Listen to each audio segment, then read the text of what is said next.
أشهد أن لا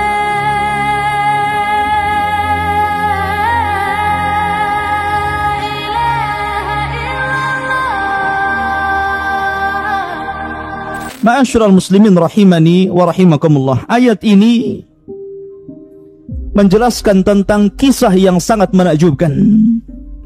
Karena kisah ini menunjukkan tentang qudratullah, kekuasaan Allah subhanahu wa ta'ala yang luar biasa. Tentunya bagi orang-orang yang beriman dan mau memikirkan ayat-ayatnya.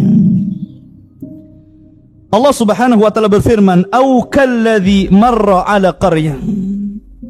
Atau seperti orang yang lewat di sebuah desa Qaryah, wahiya khawiyatun ala urushiha. Desa ini atau kota ini hancur lebur sehingga tidak berbekas lagi. Mungkin Batam seperti Batam hancur semuanya. Tidak ada bangunan, tidak ada pepohonan. Semuanya hancur sampai ke akar-akarnya. Siapa yang menghancurkan desa ini atau kota ini? Dan kota ini adalah kota Palestina di sekitar Baitul Maqdis. Dahulu ada kota yang sangat ramai, yang sangat indah. Akan tapi Allah subhanahu wa ta'ala hancurkan lewat seorang raja. Raja yang membantai seluruh Bani Israel yang ada di sekitar Baitul Maqdis. Siapa dia? Bukhtun Nasr. Sudah saya katakan bahwa ada 4 raja yang kekuasaannya hampir meliputi dunia.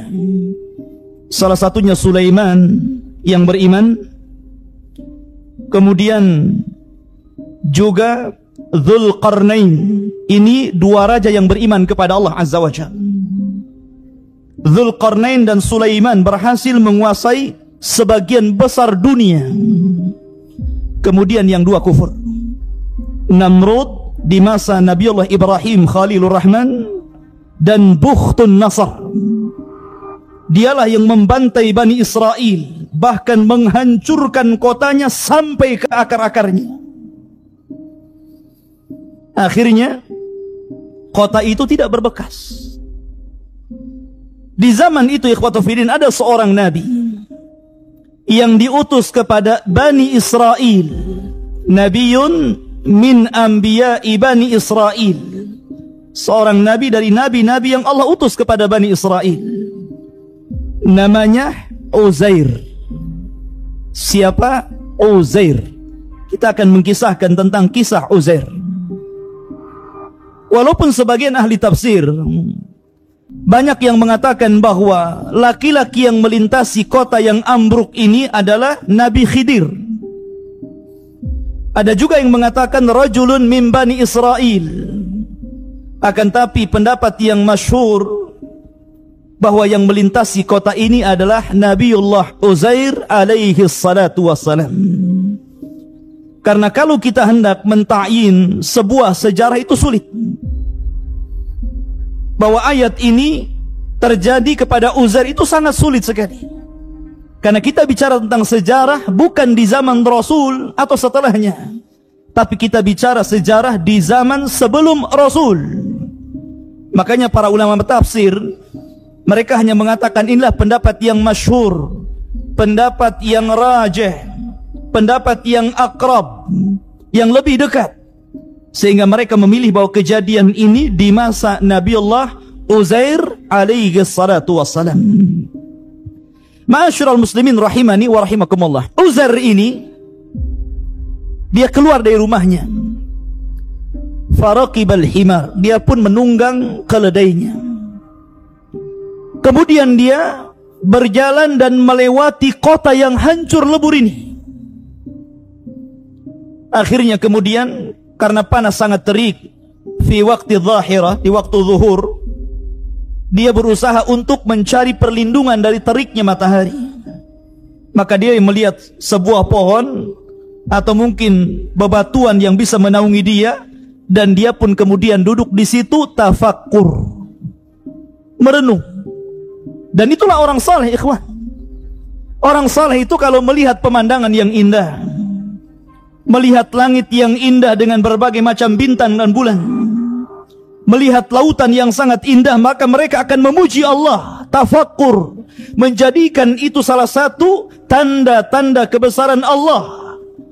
Karena mengenal Allah hanya dengan dua cara: melihat tanda-tanda kaun alam dan juga membaca ayat-ayat syar'i berupa kitab-kitab yang diturunkan Allah kepada kita. Lah Uzair ini termenung melihat kota yang dahulunya hijau, dahulunya ramai, dahulunya penuh dengan bangunan, tiba-tiba dihancurkan Bukhtun Nasr sampai ke akar-akarnya. Mungkin kalau kita melihat sekarang, mungkin seperti di Suriah, Anda bisa melihat kerusakan kota yang luar biasa. Dihancurkan, dibom, diborbardir, hancur lebur. Sehingga Uzair termenung melihat kota yang hancur sampai ke akar-akarnya ini. Sehingga kemudian dia mengatakan, bagaimana Allah subhanahu wa ta'ala bisa mengembalikan kota itu? Bagaimana mungkin Allah subhanahu wa ta'ala mampu mengembalikan kota ini? Tentu kalimat ini bukan karena syak keraguan Uzair. Mustahil, dia seorang nabi meragukan Allah subhanahu wa ta'ala mampu membangkitkan kota yang mati. Tapi ini beliau ingin tafakkur, bagaimana mungkin kota ini bisa bangkit lagi. Dan itu bisa terjadi kepada kita. Seperti antum melihat kota peperangan sampai hancur gitu kan. Mungkin antum berpikir, kapan nih kota ini kembali seperti semula? Seperti itulah kalimat Uzair. Maka akhirnya Allah subhanahu wa ta'ala ingin membuktikan bahwa dia ala kulli syai'in qadir. Atas segala sesuatu Allah maha mampu. Tidak ada yang mustahil bagi Allah subhanahu wa ta'ala. Maka Allah subhanahu wa ta'ala katakan, qala anna yuhyi hadihi Allahu ba'da mautiha. Uzair mengatakan, anna yuhyi hadihi Allah, bagaimana mungkin Allah subhanahu wa ta'ala bisa membangkitkan dari kematiannya, dari kehancurannya? Maka Allah subhanahu wa ta'ala kemudian mengirim malaikat maut. Ada sebagian di masyarakat yang mengatakan nama malaikat maut itu dengan sebutan Israel. Ini tidak benar, ikhwan. Karena hadis Rasul ataupun Al-Quran tidak menyebutkan nama tentang siapa nama malakul maut, malaikat yang mencabut ruh atau kematian. Al-Quran hanya mengatakan malakul maut, malaikat kematian. Begitu juga hadis mengatakan malakul maut, tidak dikatakan Israel. Israel ini istilah Bani Israel yang tidak jelas juntrungannya. Maka kita katakan sebagaimana Al-Quran mengatakan, qul yatawaffakum malakul mautil lati wukila bikum. Allah hanya mengatakan apa? Malakul maut di sini. Maka malakul maut datang ketika itu Uzair, ikhwatu fiddin, sebelum dicabut ruhnya oleh malaikat maut ini, dia membawa bekal dari rumahnya. Dia membakal tin. Tin itu buah yang ma'ruf di Arab. Kemudian inab. Inab itu anggur yang biasa diperas untuk asir, untuk jus gitu kan. Kemudian membawa beberapa bejana. Maka Uzair pun sebelum dicabut ruhnya, dia sempat memakan buah tin dan memeras inab tadi, kemudian meminumnya, kemudian beristirahat dari teriknya matahari sambil termenung. Disitulah malakul maut datang, faqabidha ruhuhu, maka ruhnya siapa? Uzair ini dicabut oleh malaikat maut, ditidurkan oleh malaikat maut. Makanya Allah katakan fa'amatahu Allahu, maka Allah wafatkan dia, Allah tidurkan dia. Berapa lama? Mi'ata amin, 1 abad lamanya. Ada orang yang tidur 1 abad? Antum tidur sehari semalam udah capek ya? Tidur saja bisa capek. Ini tidur 100 tahun. Dan 100 tahun dia tidur, ikhwatu fiddin, tidak ada yang berubah jasadnya. Aneh kan? 100 tahun Allah wafatkan, Allah tidurkan, jasadnya tidak berubah sedikit pun. Makanya ketika terjadi banjir besar di Arab Saudi yang kemudian menghantam kuburan 70 syuhada Uhud, karena kita tahu bahwa kuburan dari padang pasir tentu berbeda dengan kuburan dari tanah liat, kan? Mudah dihempas air. Apa yang terjadi? Seluruh jasad para sahabat ngapung ke atas. Ya subhanallah ikhwan, tidak ada jasad yang berubah. Bahkan mereka mengenali jasadnya Hamzah yang ketika itu dibedel perutnya oleh siapa? Hindun. Dan diambil ususnya, dibuat anting-anting dan kalung karena dendamnya kepada Hamzah. Jadi bekas sayatannya nampak di situ. Akhirnya kemudian jasad syuhada Uhud dipindah ke atas, ke Bukit Ainain, yang dahulunya di zaman peperangan Uhud, bukit itu adalah bukit yang diperuntukkan untuk 40 pemanah yang Nabi SAW percayakan kepada mereka. Kemudian pemanah ini turun, kemudian terjadi kekalahan oleh pasukan Quraisy yang dipimpin oleh Khalid ibn Walid sebelum beliau masuk Islam. Tapi ini tidak mustahil bagi Allah, ikhwan. Allah membiarkan jasad itu 100 tahun dan tidak berubah. Luar biasa kekuasaan Allah subhanahu wa ta'ala, ya. Kemudian malaikat setelah 100 tahun, summa ba'athah, tiba-tiba ruhnya ditiupkan kembali. Kemudian dia terbangun sebelum matahari terbenam. Jadi dia seolah-olah tidur zuhur, bangun sore. Dia sangka cuma beberapa jam saja, padahal dia tertidur 100 tahun. Maka malaikat yang menjelma manusia mendatangi siapa? Uzair ini. Kemudian bertanya, kam labista? Sudah berapa lama kau tidur di sini? Maka dia menjawab, labistu yauman au ba'da yaum. Mungkin aku tidur sehari atau mungkin setengah hari. Padahal sudah tidur 100 tahun. Dia katakan apa? Mungkin aku tertidur 1 hari atau setengah hari saja. Keajaiban, ikhwan. Allah ala kulli syai'in qadir. Kemudian malaikat itu mengatakan, qala bal labista mi'ata amin. Tidak, kau sudah tertidur 100 tahun wahai Uzair. Uzair bingung, mana mungkin, ya kan? Karena apa? Karena Allah subhanahu wa ta'ala membangunkan dia sebelum matahari terbenam. Ketika dia tidur, Allah cabut ruhnya ketika waktu duhur. Kemudian Allah tiupkan ketika sebelum terbenam. Jadi dia sangkanya separuh hari saja dia tidur. Maka malaikat itu mengatakan, fangdur ila ta'amika. Lihatlah makananmu wahai Uzair. Wa syarabika, dan minumanmu. Lihat minumanmu dan makananmu. Lihat buah tin yang kau bawa. Lihat inab, anggur yang kau bawa, dan minuman perasan anggur yang kau peras. Lam yatasannah, tidak berubah sedikit pun. Itu yang membuat Uzair apa? Seolah-olah tidak tidur lama. Kalau 100 tahun sudah berubah warna, minimalnya sudah nggak ada makanan itu. Jangankan 100 tahun, antum nyimpen anggur saja 1 hari itu sudah berubah. 2 hari sudah kering, 3 hari sudah dimakan tikus, ya. Artinya bahwa itulah dunia, ya taghayyar, berubah. Dunia ini akan senantiasa berubah. Makanya ketika Allah subhanahu wa ta'ala mensifatkan sorga, sorga itu tidak berubah. Allah katakan dalam Al-Quran, masalul jannati allati wu'idal muttaqun. Permisalan sorga yang Allah peruntukkan untuk orang-orang yang bertakwa, fiha, di dalamnya apa? Anharun min ma'in ghairi asin. Air yang tidak pernah berubah, tidak pernah berubah bentuknya, tidak pernah berubah rasanya. Di dunia, ikhwan, hatta 1 botol ini, kalau kita biarkan 1 tahun, dia akan berubah.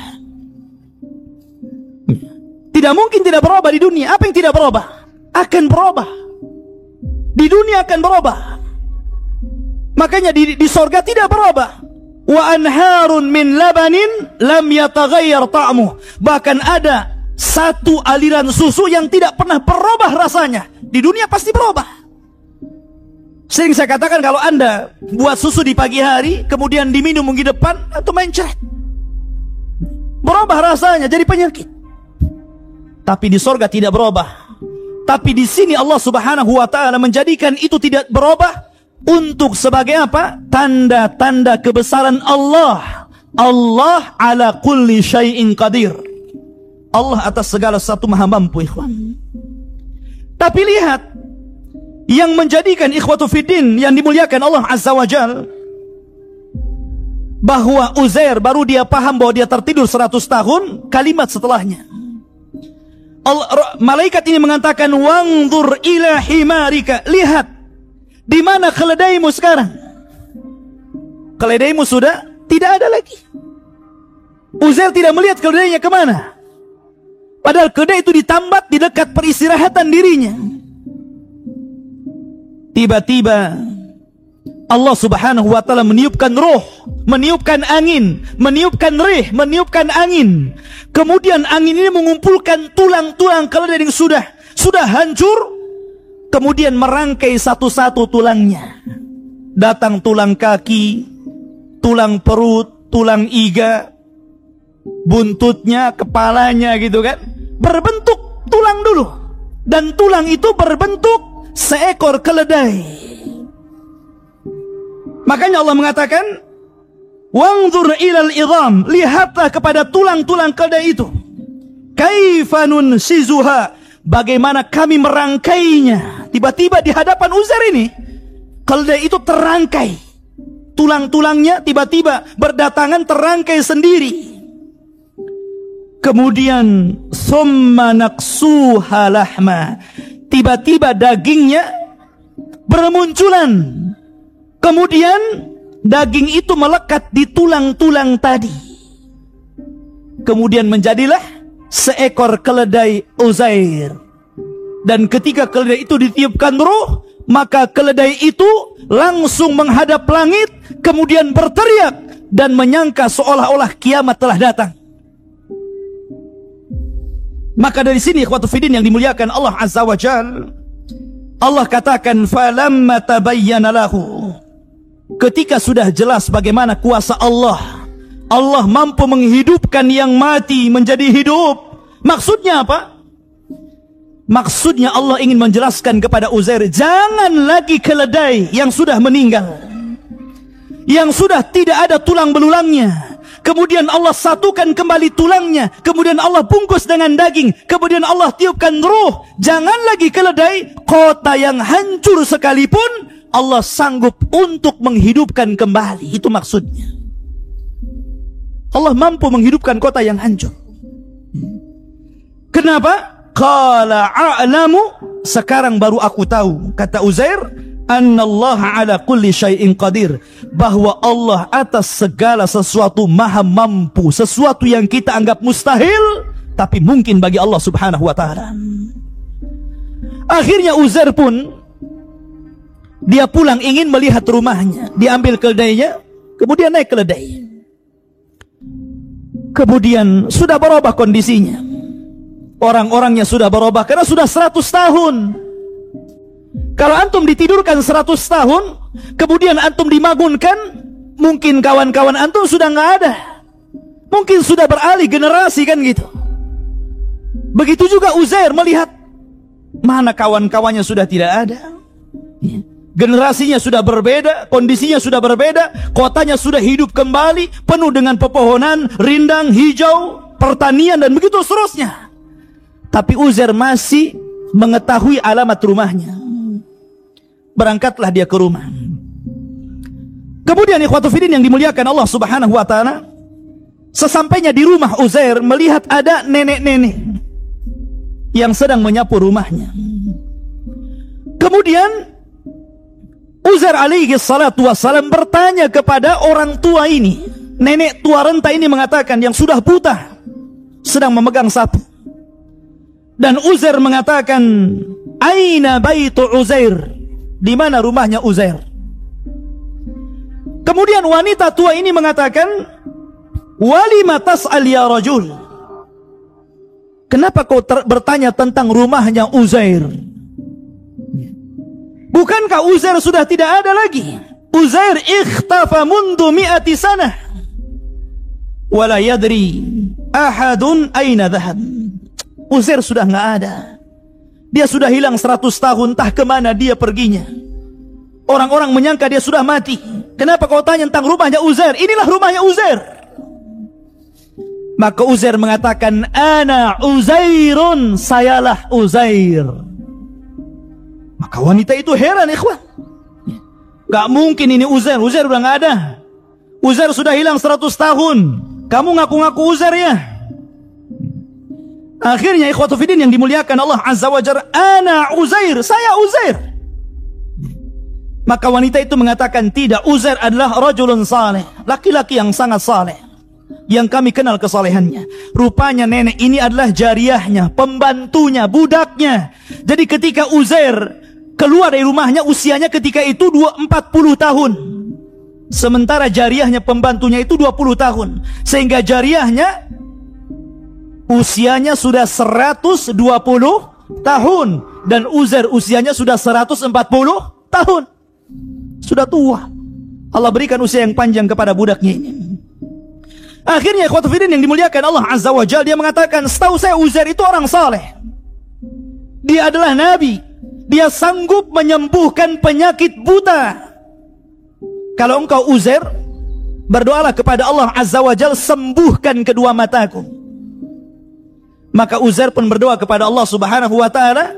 Akhirnya Allah menyembuhkan kedua mata nenek itu. Ketika sembuh dan melihat Uzair, baru dia terperanjat. Anta Uzair? Kamu Uzair? Karena Uzair lebih muda daripada nenek tadi. Kan belum berubah Uzair itu. Cuman usianya saya sudah panjang. Kamu Uzair? Loh, kamu pembantu saya. Ya. Kuasa Allah Subhanahu wa ta'ala, ikhwan. Ya. Akhirnya wanita tua ini pun mengajak Uzair kepada kaumnya dan mengatakan, Uzair telah datang. Yang dulu hilang Uzair sudah ada. Sampai putranya Uzair waktu itu sudah tua juga. Justru anaknya lebih tua dari bapaknya, karena bapaknya tidak berubah gitu kan. Ya. Kalau kamu adalah Uzair bapakku memiliki tanda di katifnya di sini. Akhirnya diberitahu, subhanallah, betul dia adalah Uzair.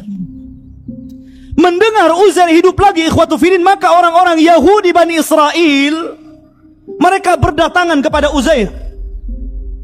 Karena ketika itu ikhwatu fiddin yang dimuliakan Allah Azza wa Jalla, yang paham tentang atau yang menyembunyikan, yang menyimpan kitab Taurat, peninggalan Nabi Musa alaihi salatu wassalam, adalah Uzair.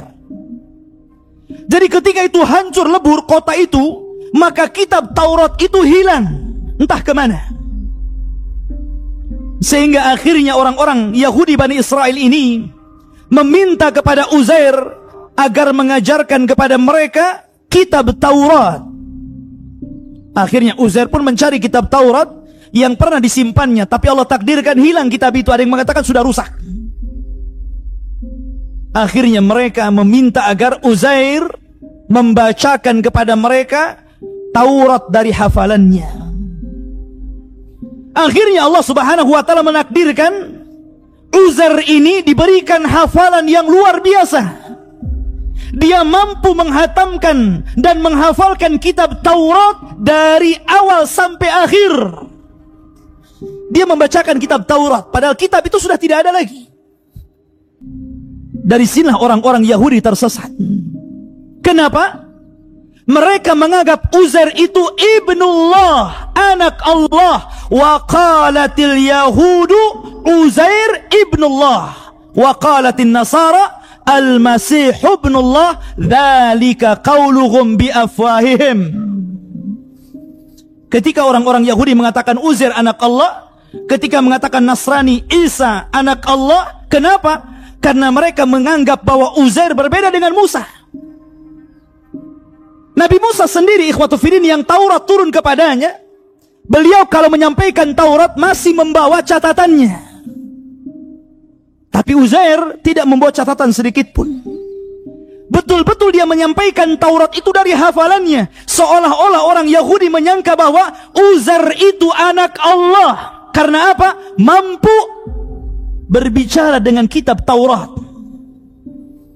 Tersesatlah orang-orang Yahudi di sini. dan mengatakan Uzair anak Allah, na'udzubillah. Sebagaimana tersesat orang-orang Nasrani mengatakan Isa ibnullah, anak Allah.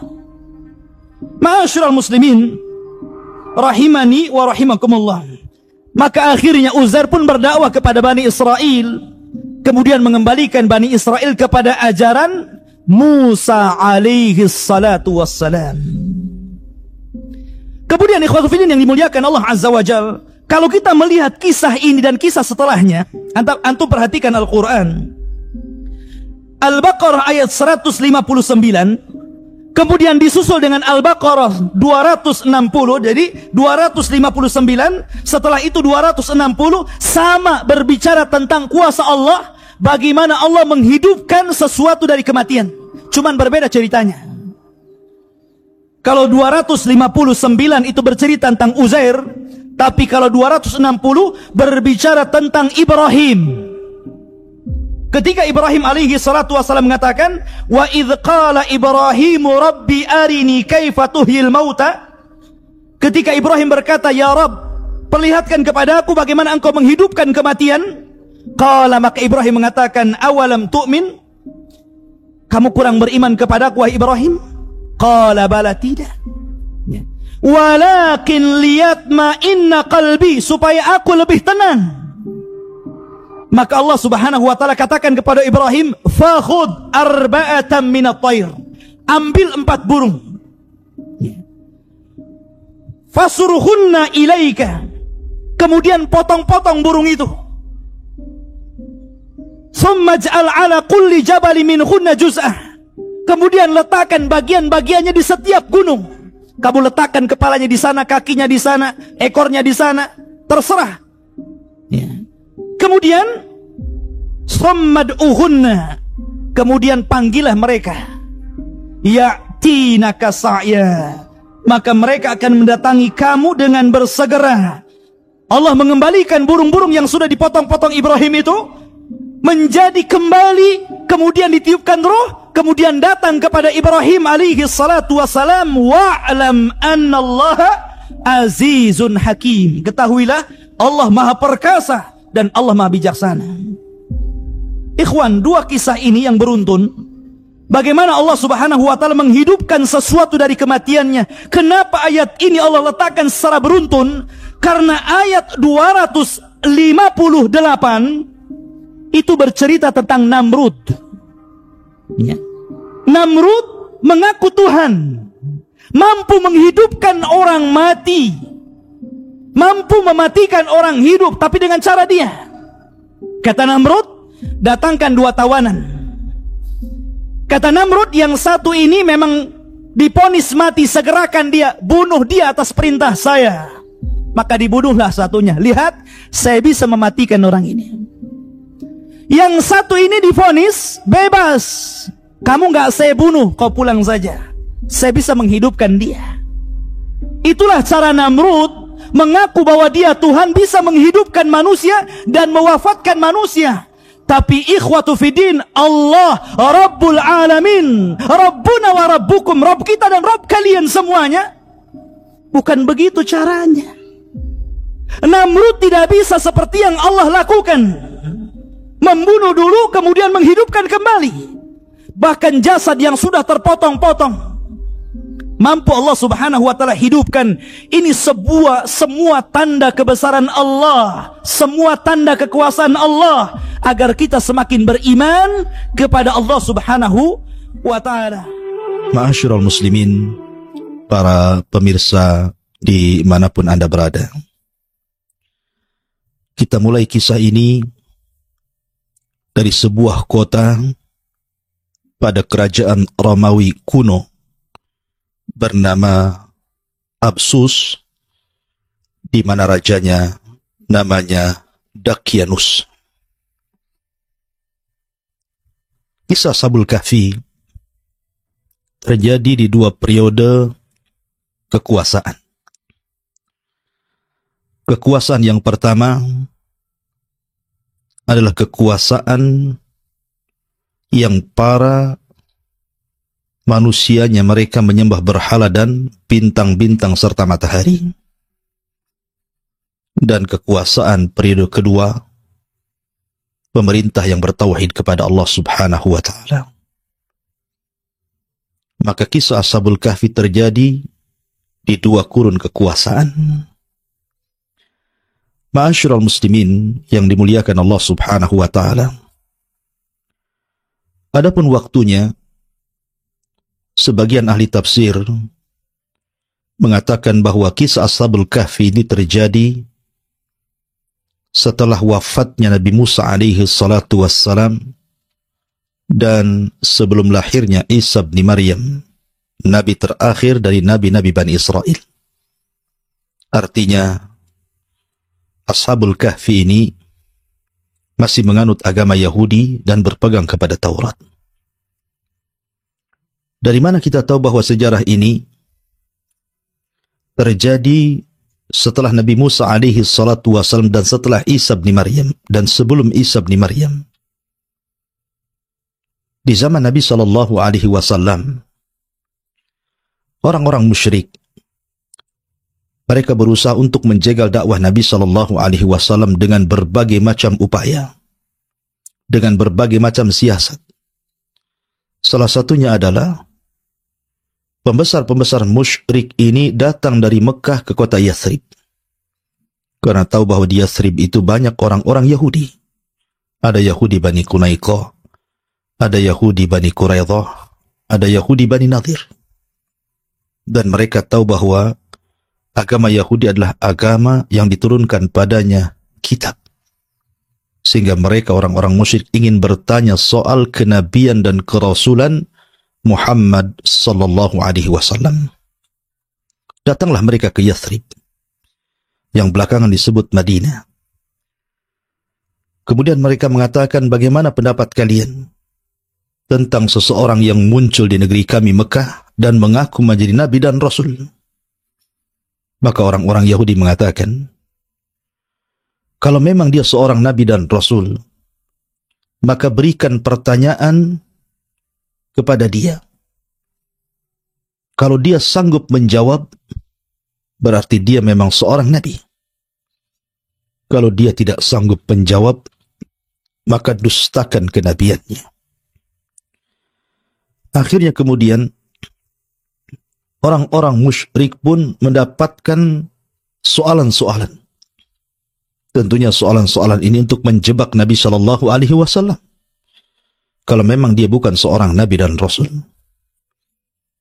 Di antara soalan yang kemudian diajarkan orang-orang Yahudi kepada orang-orang musyrik itu, katakan kepadanya, ya Muhammad, akhbirna an fityatin dhahabu fid dahril awal qad kanat lahum qissatun ajaba. Tanyakan kepada dia tentang beberapa anak muda pada permulaan, pada zaman permulaan yang mereka pergi kemudian berkumpul di sebuah gua, di mana mereka memiliki kisah yang sangat menakjubkan. Kabarkan kepada kami, siapakah anak-anak muda itu? Kemudian yang kedua, wa an rajulin kana tawafan qad balagha masyariqal ardi wa magharibiha.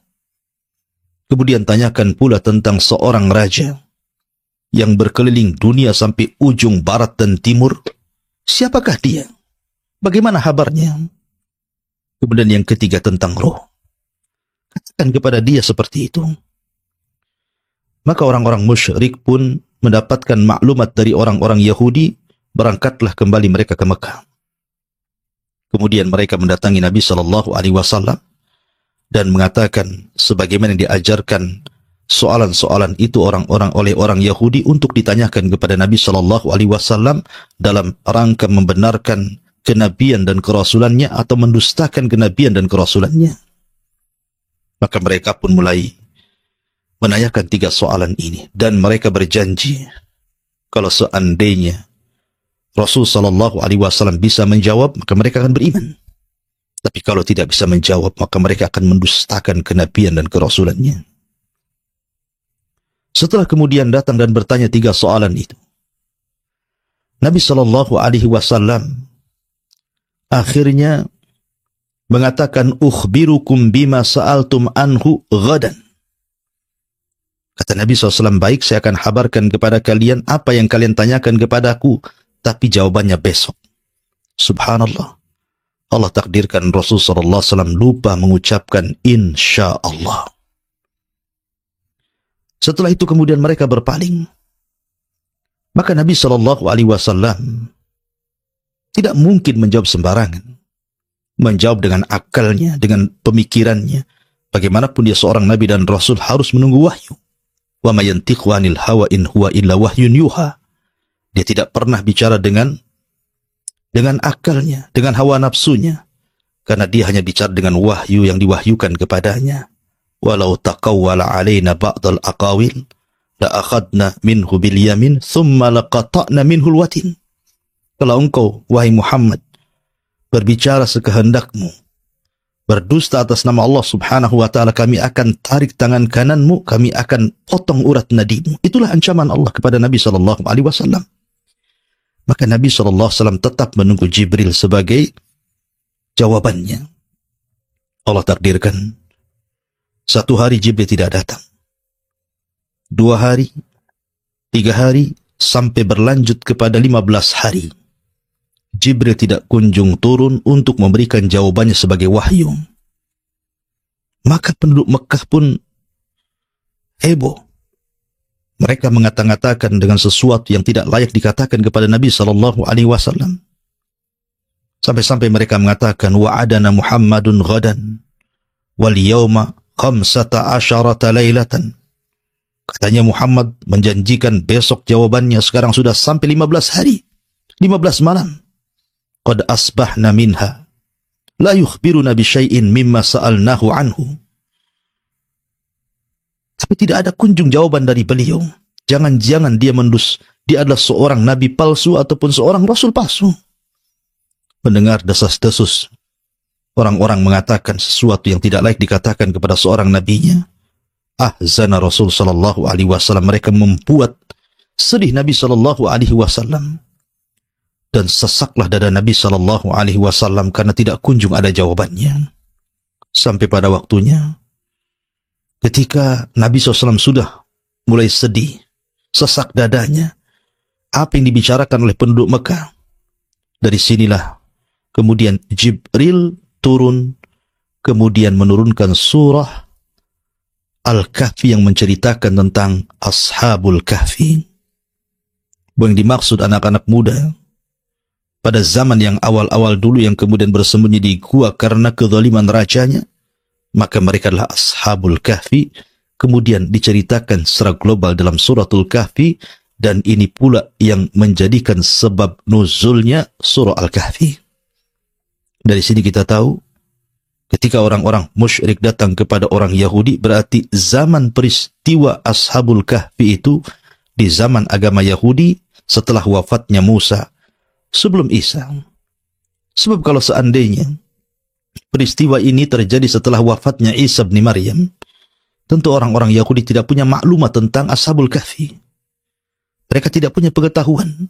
Ketika mereka memiliki pengetahuan soal itu, maka para ulama beristimbat bahwa kejadiannya setelah Isa bin Maryam, sebelum setelah Musa alaihi salatu wassalam, dan sebelum Isa bin Maryam. Ma'asyiral muslimin yang dimuliakan Allah Subhanahu wa taala, maka Allah Subhanahu wa taala katakan, fala'allaka bakhi'un nafsaka ala atharihim illam yu'minu bihadzal hadithi asafa. Maka barangkali engkau wahai Muhammad akan mencelakakan dirimu karena bersedih hati setelah mereka berpaling, sekiranya mereka tidak beriman kepada keterangan ini, maksudnya Al-Quran. Jadi ketika lama Jibril turun, tidak memberikan jawaban, tidak kunjung datang untuk memberikan jawaban, Nabi pun sesak, Nabi khawatir. Kalau seandainya mereka orang-orang musyrik itu semakin jauh dari Al-Quran, mendustakan Al-Quran, mendustakan kenabian dan kerasulannya. Tetapi Allah Subhanahu wa ta'ala akhirnya mengutus Jibril untuk memberikan jawabannya. Tetapi walaupun demikian, janji orang-orang musyrik itu tidak terbukti karena mereka juga tidak kunjung beriman kepada Allah dan Rasulnya. Ma'asyiral muslimin yang dimuliakan Allah Subhanahu wa taala. Allah Subhanahu wa taala berfirman, "Am hasibta anna ashabal kahfi war-raqim kanu min ayatina ajaba." Apakah engkau mengira bahwa orang-orang yang mendiami gua itu dan yang mempunyai raqim termasuk tanda-tanda kebesaran kami yang sangat menakjubkan? Subhanallah. Ketika Ashabul Kahfi sekali lagi berada di sebuah kota yang namanya Absus. Sebagian ahli tafsir mengatakan namanya lain, tapi itu yang masyhur dengan rajanya Dakianus ketika itu. Raja Dakianus ini pada era pemerintahan Romawi kuno dulu adalah seorang penyembah berhala dan sebagian kaumnya menyembah matahari. Raja yang sangat diktator, memaksakan rakyatnya untuk mengagungkan berhalanya, memaksakan rakyatnya untuk melakukan kesyirikan. Maka siapapun yang tidak tunduk patuh akan perintahnya maka akan ditangkap kemudian dibunuh. Maka masyarakatnya sangat fanatik dengan berhala. Suatu ketika kemudian raja ini membuat pesta perayaan besar untuk mengagungkan berhalanya, mengundang seluruh manusia dari pelosok daerah, datang dari mana-mana untuk hadir ke kota. Dan itu merupakan sebuah keharusan, undang-undang raja. Akhirnya datanglah manusia-manusia dari berbagai macam penjuru dan pelosok berkumpul di kota. Ma'asyiral muslimin yang dimuliakan Allah Azza wa Jalla, maka dimulailah perayaan menyembah berhala kala itu. Lah, dari peristiwa ini ada orang-orang yang kemudian tidak setuju dengan perayaan itu. Dan mereka adalah anak-anak muluk, abnaul muluk, anak-anak muda, putra-putra dari para pembesar-pembesar kerajaan. Mungkin kalau semacam sekarang anak gubernur, anak menteri, anak pejabat. Ada yang masih hati mereka itu hanif, tidak suka dengan kesyirikan, mentauhidkan Allah Subhanahu wa ta'ala, mengingkari perbuatan itu. Akan tapi karena mereka wajib hadir, kalau tidak mereka akan ditangkap dan dipenjara, maka semua harus hadir. Tapi kemudian tiba-tiba salah seorang di antara mereka menyingkir dari perayaan itu, kemudian duduk di bawah pohon. Kemudian selang berapa waktu datang lagi anak muda, kemudian duduk di sebelahnya. Kemudian beberapa waktu datang lagi anak muda, kemudian duduk di sebelahnya. Kemudian datang lagi duduk di sebelahnya, sampai jumlah mereka 7 anak muda. Mereka tidak mau ikut perayaan. Mereka duduk di bawah pohon itu. Tapi mereka pun tidak mau saling bertanya ada apa dan kenapa. Dikhawatirkan satu di antara mereka adalah jasus, mata-mata kerajaan. Kalau seandainya salah bicara saja, bisa saja dilaporkan, kemudian ditangkap dan dipenjara, bahkan mungkin dibunuh, nyawa melayang. Akhirnya mereka pun tidak berani untuk saling bertanya, sampai akhirnya timbul penasaran satu dengan yang lainnya. Kemudian mereka pun mulai saling bertanya, kenapa, ada apa, kenapa pula mereka bisa berkumpul di bawah pohon itu. Setelah kemudian saling bertanya dan dijawab, rupanya mereka satu hati. Al-arwahu junudun mujannada. Ruh itu biasanya akan disatukan dengan seragamnya. Kalau mereka ahli tauhid, maka akan disatukan dengan tauhidnya. Kalau mereka ahli syirik, maka akan disatukan dengan kesyirikannya. Dan Allah Subhanahu wa ta'ala menyatukan hati mereka karena kelembutannya. Lau anfaqta ma fil ardi jami'an ma 'allafta baina qulubihim walakinallaha 'allafa bainahum. Kalau seandainya kau infakkan semua kekayaan di dunia ini untuk melembutkan hati manusia, kau tidak akan bisa melembutkan hati mereka. Yang bisa melembutkan hanyalah hati Allah. Allah lah yang melembutkan hati manusia, sehingga karena kesamaan fitrah mereka mentauhidkan Allah Subhanahu wa ta'ala, Allah pertemukan mereka di bawah pohon ini, kemudian saling bertanya dan mencari solusinya. Ma'asyiral muslimin, para pemirsa yang dimuliakan Allah Subhanahu wa ta'ala, Makanya Allah Subhanahu wa taala mengatakan, am hasibta anna ashabal kahfi war raqim kanu min ayatina ajaba idh awal fityatu ilal kahfi faqalu rabbana atina min ladunka rahmatan wa hayyi' lana min amrina rashada fadarabna ala adhanihim fil kahfi sinina adada thumma ba'athnahum lina'lama ayyul hizbaini ahsa lima labithu amada. Allah Subhanahu wa taala berfirman, apakah engkau mengira bahwa orang-orang yang mendiami gua itu dan yang mempunyai rakim itu termasuk tanda-tanda kebesaran kami yang menakjubkan? Ingatlah ketika pemuda-pemuda itu berlindung ke dalam gua, lalu mereka berdoa, ya Allah Tuhan kami, berikanlah rahmat kepada kami dari sisimu dan sempurnakanlah petunjuk yang lurus bagi kami dalam urusan kami. Maka kami tiup telinga mereka di dalam gua itu selama beberapa tahun. Ma'asyiral muslimin yang dimuliakan Allah Subhanahu wa taala, ketika anak-anak muda ini berkumpul di bawah pohon, kemudian akhirnya ketahuan bahwa mereka tidak ikut ihtifal perayaan kerajaan. Akhirnya mereka pun ditangkap. Kemudian ditanya, apa gerangan Anda tidak mengikuti perayaan raja kami, menyembah berhala-berhala kami? Subhanallah, Allah berikan keberanian kepada anak-anak muda, dan ini perlu dicontohkan. Ashabul Kahfi bukan nabi, mereka bukan para nabi, mereka bukan para rasul, tapi Allah Subhanahu wa taala berikan kepada mereka ujian seperti yang diberikan para nabi dan rasul. Keteguhan mereka luar biasa. Maka ini pelajaran bagi anak-anak muda di zaman sekarang.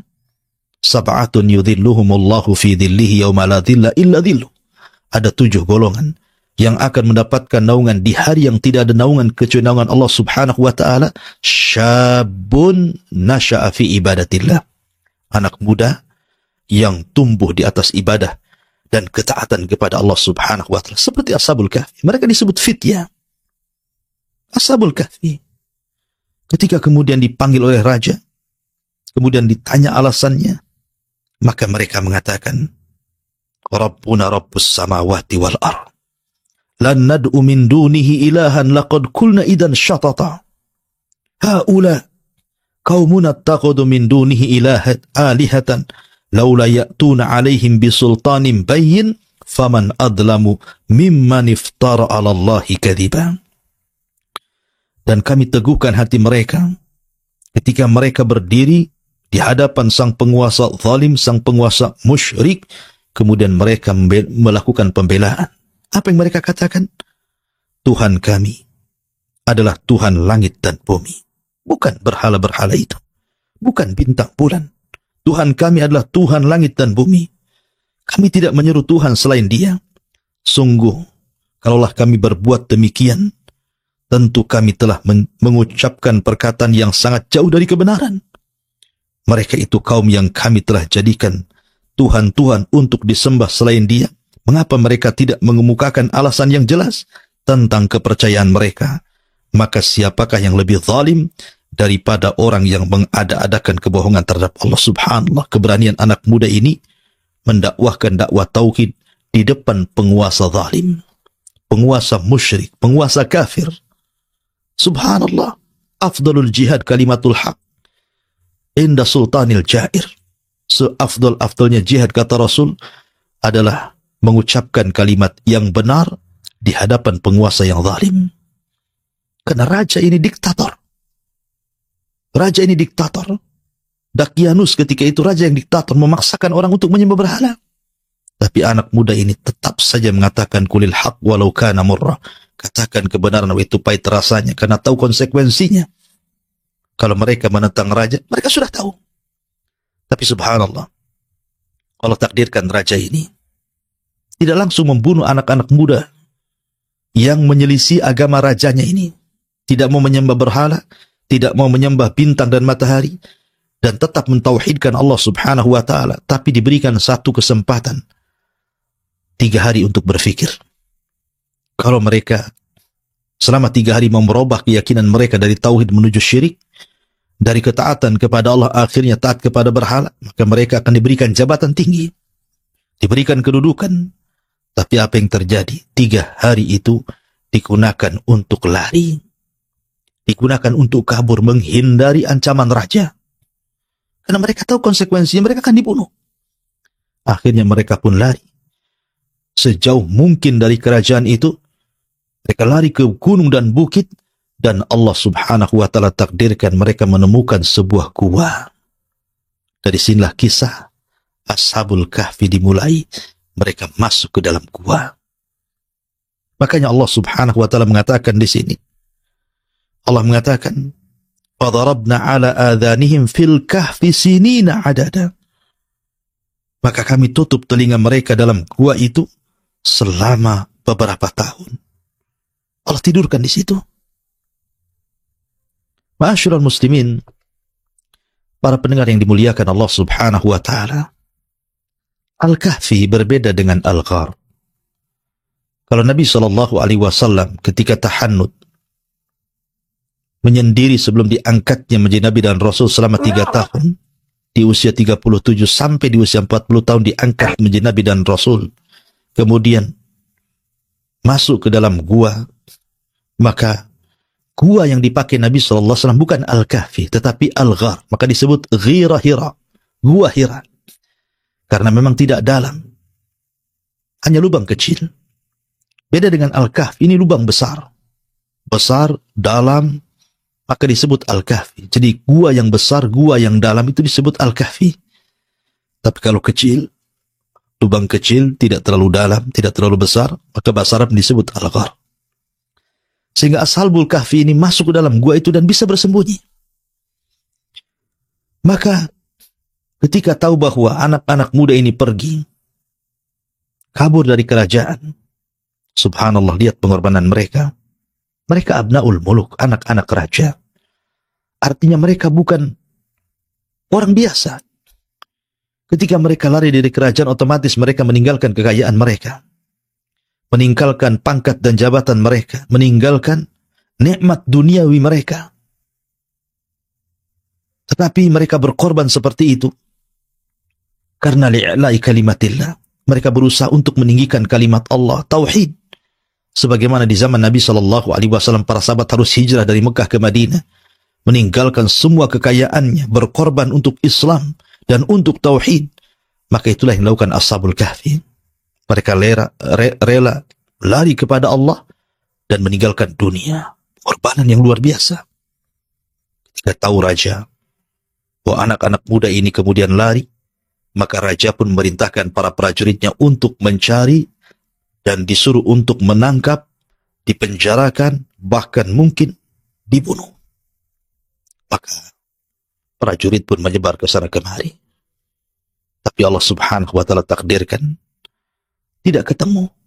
Sampai ada beberapa prajurit yang hampir menemukan gua itu, tetapi mereka tidak masuk ke dalam gua itu karena Allah subhanahu wa ta'ala berikan rasa takut. Takut yang luar biasa orang masuk gua itu. Sehingga ketika akan masuk akhirnya takut. Ketika akan masuk mereka ketakutan. Akhirnya mereka berinisiatif untuk menutup gua itu. Dan mereka mengatakan kalau memang betul anak-anak muda bersembunyi dalam gua itu, kita tutup saja gua itu biar mereka mati di dalam dan tidak bisa keluar. Ma'asyiral muslimin, para pendengar yang dimuliakan Allah subhanahu wa ta'ala, akhirnya kemudian anak-anak muda ini setelah berada dalam gua, mereka tidak bisa keluar karena masalahnya pintunya ditutup. Allah subhanahu wa ta'ala berfirman, wa idh tazaltumuhu wa ma ya'budun illallah fa'wi ilal kahfi yanshur lakum rabbukum min rahmatihi wa yuhayyi lakum min amrikum mirfaqa.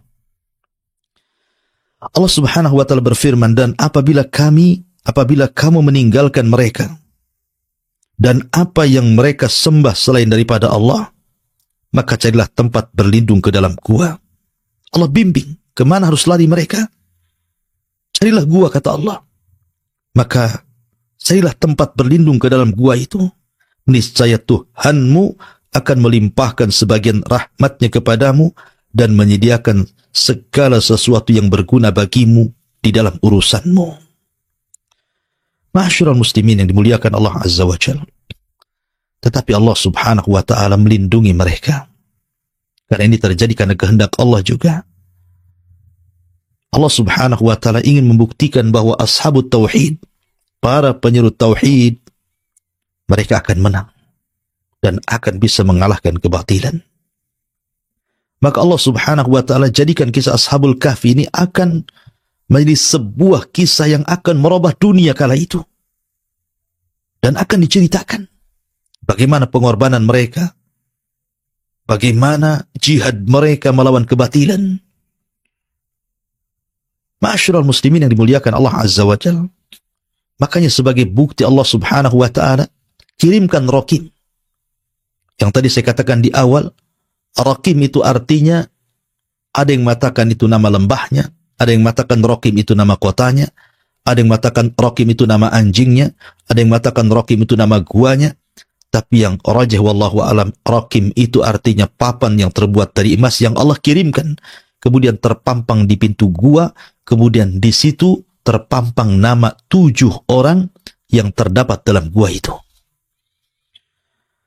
Itulah Raqim yang Allah Subhanahu wa ta'ala firmankan tadi di awal. Am hasibta anna ashabal kahfi war Raqim kanu min ayatina ajaba. Apakah engkau mengira bahwa orang-orang yang mendiami gua itu dan yang mempunyai Raqim termasuk tanda-tanda kebesaran kami yang menakjubkan? Raqim itu terpampang di pintu gua. Ma'asyiral muslimin, para pendengar yang dimuliakan Allah Azza wa Jalla. Maka Allah Subhanahu wa ta'ala tidurkan mereka dalam gua itu. Dan pintu gua itu tidak semua tertutup, tapi ada cahaya matahari yang masuk. Dan itu bentuk perlindungan Allah Subhanahu wa ta'ala. Karena Allah yang berkehendak. Apa kata Allah? Wa tara syamsa idza tala'at tazawuru an kahfihim dhatal yamin wa idza gharabat taqriduhum dhatal shimal wa hum fi fajwatin minhu dzalika min ayatillah man yahdihillahu fahuwal muhtad wa man yudlil falan tajida lahu waliyyan mursyida. Perlindungan yang pertama, Allah Subhanahu wa ta'ala berfirman, dan engkau akan melihat matahari ketika terbit condong dari gua mereka ke sebelah kanan. Dan apabila matahari itu terbenam, menjauhi mereka ke sebelah kiri, sedangkan mereka berada dalam tempat yang luas dalam gua itu, itulah sebagian dari tanda-tanda kebesaran Allah. Barang siapa diberikan petunjuk Allah, maka dia akan mendapatkan petunjuk. Dan barang siapa yang disesatkan Allah, maka engkau tidak akan mendapatkan seorang penolong yang dapat memberikan petunjuk kepadanya. Subhanallah. Allah Subhanahu wa ta'ala masukkan matahari di waktu terbit dan di waktu tenggelam. Untuk apa? Supaya jangan ada hewan-hewan yang sangat membahayakan masuk ke dalam gua itu. Anda bisa bayangkan kalau gua itu gelap terus. Tidak ada cahaya yang masuk, apa yang terjadi? Boleh jadi ular masuk, kalajengking masuk, hewan-hewan yang akan menyakitkan masuk. Karena mereka suka digelap-gelap. Tapi ketika kemudian cahaya matahari masuk, kemudian cahaya matahari saat terbenam juga masuk, maka minimalnya tidak ada hewan yang akan menyakiti orang-orang yang ditidurkan Allah Subhanahu wa ta'ala itu. Dan ini bentuk perlindungan. Lalu kenapa Allah Subhanahu wa ta'ala hanya menyebutkan saat terbit dan saat tenggelam? Dan tidak menyebutkan di tengah hari? Karena memang cahaya matahari di siang hari itu tidak menyehatkan. Makanya hanya disebutkan cahaya di pagi hari untuk menyehatkan badan-badan mereka yang sedang tidur, dan cahaya di sore hari untuk menyehatkan badan mereka. Makanya olahraga itu biasanya pagi dan sore. Siang itu tidak baik. Ya. Makanya hanya 2 cahaya matahari yang disebutkan dalam ayat ini. Kemudian pelindungan yang kedua, Allah mengatakan wa tahsabuhum aiqadan wa hum ruqud wa nuqallibuhum dhatal yamin wa dhatal shimal wa kalbuhum basitun dira'aihi bil wasid law ittala'ta alaihim lawallaita minhum firaran wa lamuli'ta minhum ru'ba. Allah Subhanahu wa ta'ala mengatakan, dan engkau mengira mereka itu tidak tidur, padahal mereka tidur. Dan kami bolak-balikan mereka ke kanan, dan kami bolak-balikan mereka ke kiri, sedang anjing mereka membentangkan kedua lengannya di depan pintu gua. Dan jika kamu menyaksikan mereka, tentu kamu akan berpaling melarikan diri dari mereka, dan pasti kamu akan dipenuhi rasa takut terhadap mereka. Subhanallah. Pelindungan yang kedua, Allah subhanahu wa ta'ala tidak membiarkan Ashabul Kahfi yang tertidur itu berdiam diri badannya, karena mereka ditidurkan bukan sehari 2 hari. Mereka ditidurkan 300 tahun ditambah 9 tahun. 309 tahun mereka ditidurkan. Artinya 3 abad lebih mereka ditidurkan. Jadi jasad mereka tidak dibiarkan tertidur tanpa bergerak. Sebab kalau seandainya kemudian mereka tanpa bergerak tidur terus, tentu akan mengalami hal-hal yang tidak diinginkan dari kesehatannya. Tapi kemudian ketika dibolak-balikan ke kanan, ke kiri, ke kanan, ke kiri saat tidur, maka jasad mereka terpelihara dan mereka tidak mengalami pembusukan atau apapun namanya. Itulah pemeliharaan yang kedua yang Allah subhanahu wa ta'ala berikan kepada Ashabul Kahfi. Kemudian yang ketiga, Allah berikan perlindungan di mana setiap orang yang menemukan gua itu tidak berani masuk. Allah buat rasa takut yang luar biasa. Karena gua itu menakutkan. Allah yang membuat gua itu menakutkan bagi manusia sehingga tidak mau masuk. Makanya para tentara raja terpaksa menutup gua itu, dan mereka mengatakan kalau seandainya mereka ada dalam gua itu, mereka tidak bisa keluar, nanti akan mati sendiri. Yang lebih menakjubkan lagi, lihat di sini Allah subhanahu wa ta'ala menceritakan soal anjing. Allah subhanahu wa ta'ala menceritakan soal anjing, di mana Allah subhanahu wa ta'ala mengatakan, wa kalbuhum basitun dira'aihi bil wasid. Dan anjing itu, dia duduk di depan gua tanpa bergerak, seolah-olah menjaga gua itu. Dan lihat bagaimana Allah subhanahu wa ta'ala muliakan seekor anjing di sini. Kenapa? Bukankah anjing itu dalam Islam najis? Orang yang memeliharanya tidak akan masuk malaikat rahmat. Orang yang memeliharanya setiap hari pahalanya 2 qirat dikurangi. 2 qirat itu, 1 qirat itu sebesar gunung Uhud. Berarti setiap hari orang yang melihara anjing itu 2 gunung Uhud pahalanya dikurangi. Dan dia binatang najis. Kalau seandainya kena jilatannya saja, dalam Islam disuruh dicuci 7 kali plus dengan tanah.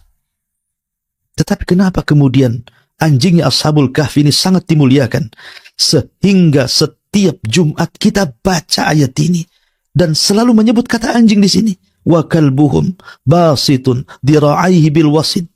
Dan anjingnya senantiasa duduk dengan tangannya di depan gua. Itu kita sering baca setiap Jumat, karena bagaimanapun surah Al-Kahfi ini disunnahkan untuk dibaca setiap Jumat.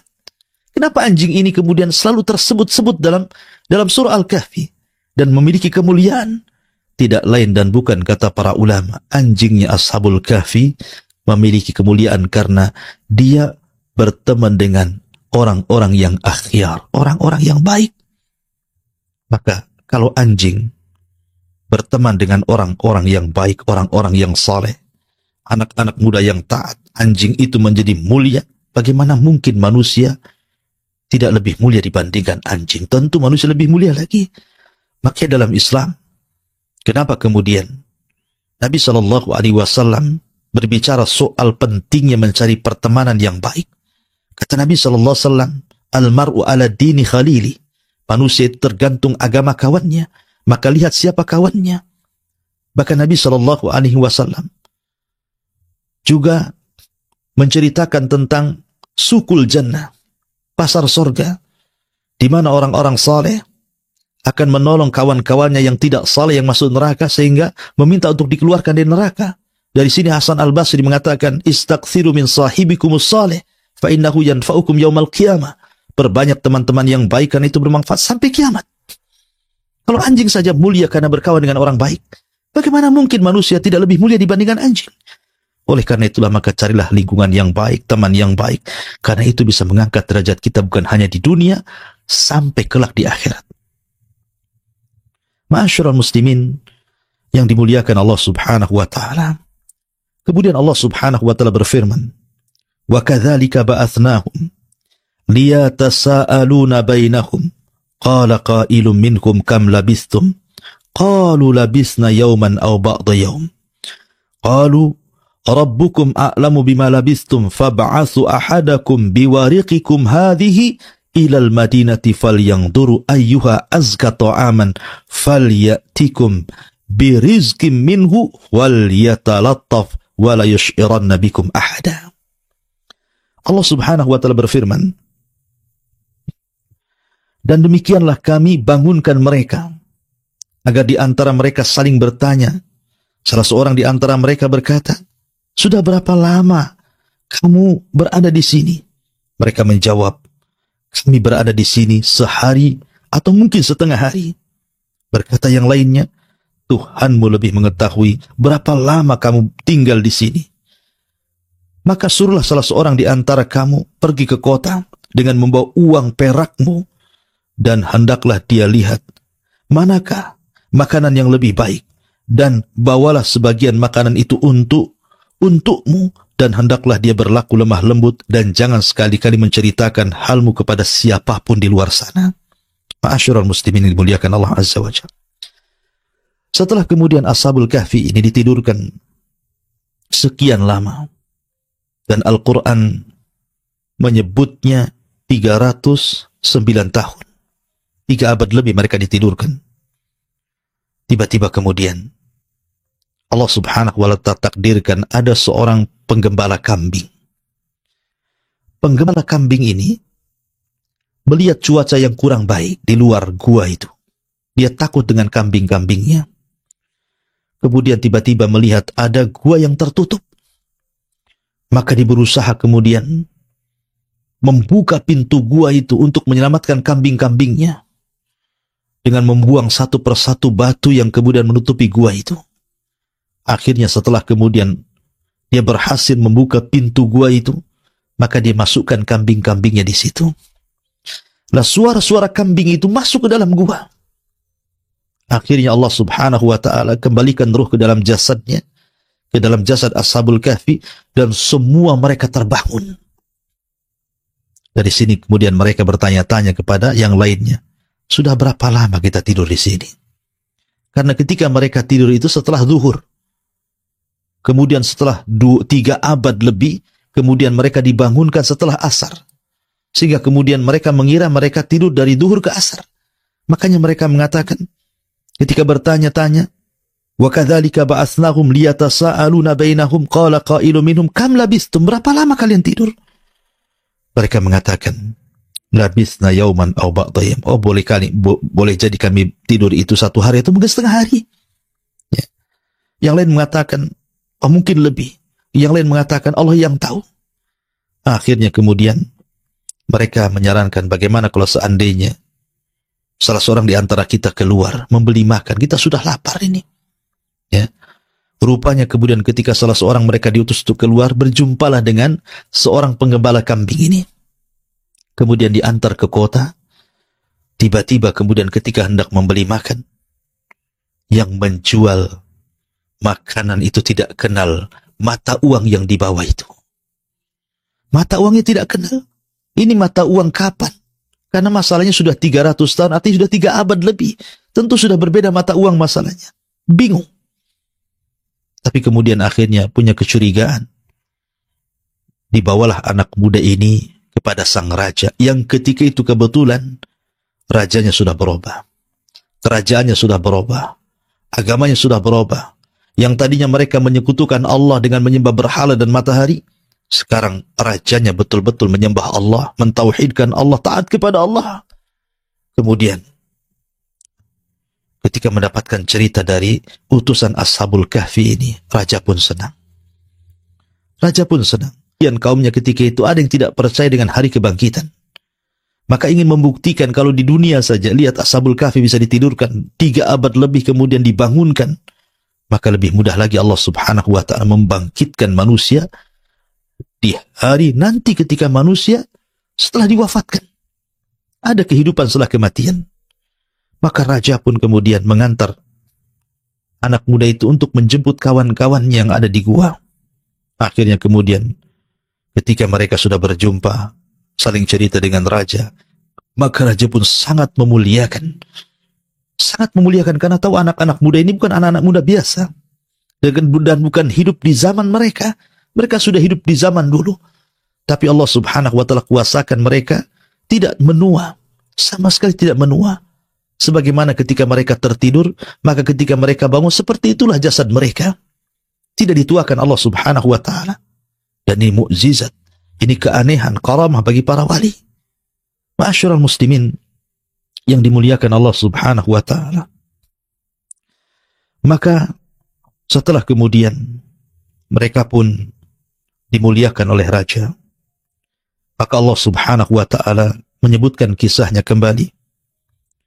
Sayaquluna thalathatun rabi'uhum kalbuhum wa yaquluna khamsatun sadisuhum kalbuhum rajman bil ghaibi wa yaqulun sab'atun wa thaminuhum kalbuhum qur rabbi a'lamu bi'iddatihim ma ya'lamuhum illa qalil fala tumari fihim illa mira'an zahiran wala tastafti fihim minhum ahada.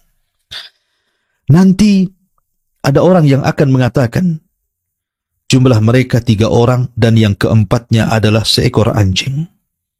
Atau yang lain mengatakan jumlah mereka 5 orang dan yang keenamnya adalah seorang anjing. Dan mereka hanya berkata, menerka-nerka soal yang gaib. Dan yang lain juga mengatakan bahwa jumlah mereka 7 dan yang kedelapannya adalah anjingnya. Katakan Muhammad, Tuhanku lebih mengetahui jumlah mereka. Tidak ada yang mengetahui bilangan mereka kecuali sedikit. Karena itu janganlah engkau, hai Muhammad, berbantah tentang hal mereka kecuali perbantahan lahir saja, dan janganlah engkau menyatakan tentang mereka pemuda-pemuda itu kepada siapapun. Artinya memang jumlah mereka itu diperselisihkan. Tapi yang 2 dikatakan rajman bil ghaib, maksudnya 4 ataupun 5. Tapi pendapat yang kuat wallahu a'lam bahwa jumlah mereka adalah 7 orang dan yang kedelapannya adalah seekor anjing. Inilah kisah Ashabul Kahfi yang dicantumkan di dalam suratul Kahfi. Ma'asyiral muslimin, para pendengar yang dimuliakan Allah Subhanahu wa Ta'ala, maka banyak pelajaran yang bisa kita petik dari kisah Ashabul Kahfi ini. Bagaimana tidak? Pelajaran yang menarik bagi anak-anak muda. Ashabul Kahfi mereka anak-anak muda. Oleh karena itu saya nasihati dari media kiswa ini pada anak-anak muda dimanapun kalian berada. Jadikan waktu kalian adalah waktu yang bermanfaat. Waktu pengorbanan untuk Islam dan kaum muslimin. Waktu untuk mendakwahkan tauhid dan pengesaan kepada Allah Subhanahu wa Ta'ala. Karena bagaimanapun masa muda akan ditanya Allah Subhanahu wa Ta'ala, wa an syababihi fima ablah, dan waktu mudamu kemana kau habiskan. Ashabul Kahfi adalah bagian daripada kisah yang tercantum dalam suratul Kahfi. Dan suratul Kahfi sendiri sangat dianjurkan dibaca pada setiap hari Jumat. Kenapa? Karena salah satu menghindarkan kita dari fitnah yang sangat besar. Khurujud Dajjal, keluarnya Dajjal.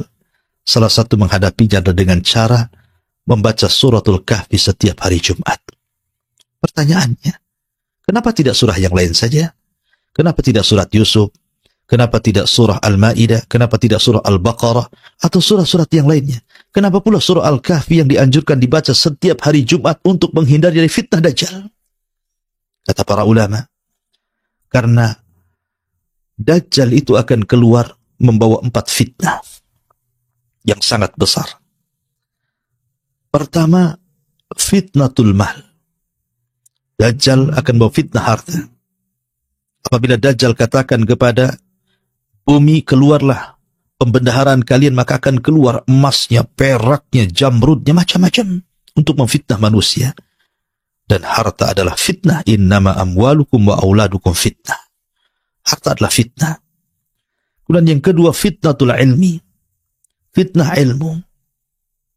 Karena nanti yang akan menghadapi Dajjal ada anak muda yang berani memiliki ilmu melawan Dajjal sampai dibelah jadi 2. Tapi akhirnya kemudian dia tidak bisa dibunuh Dajjal, akhirnya dilempar ke dalam api. Kemudian yang ketiga, fitnatus sultah. Fitnah kekuasaan, karena Dajjal akan keliling dunia selama 40 hari. Yang satu hari sama dengan setahun, satu hari sama dengan sebulan, satu hari sama dengan sepekan, dan hari keempat sampai ke 40 hari seperti hari-hari biasa. Maknanya Dajjal akan sampai di kutub-kutub.